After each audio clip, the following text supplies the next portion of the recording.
Some degree, ganun din karami ang bashers mo. Diba? Ano ang pakiramdam naman na, kumbaga may constant, kasama talaga, na may mga taong namumuna sa ginagawa mo. Kinailangan ko na lang pong tanggapin.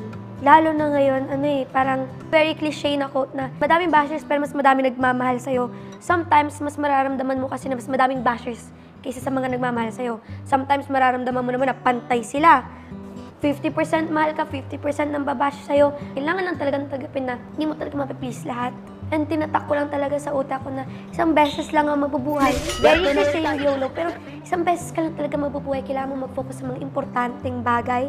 Sa totoo lang, yung mga bashers na yan, for me, it's very weird and hindi ko magets kung paano magagawa ng isang tao yung nasa sofa lang siya, tapos pangit-pangit, wala akong kwentang tao. Gusto ko yung si Andrea pang sinasabihan na napakapangit-pangit mo, Andrea. Parang bakit, paano mo kinakaya gawin yun? Na parang what the hell? So, for me, hindi sila importante. Ba't ko kailangang isipin at bigyan ng oras?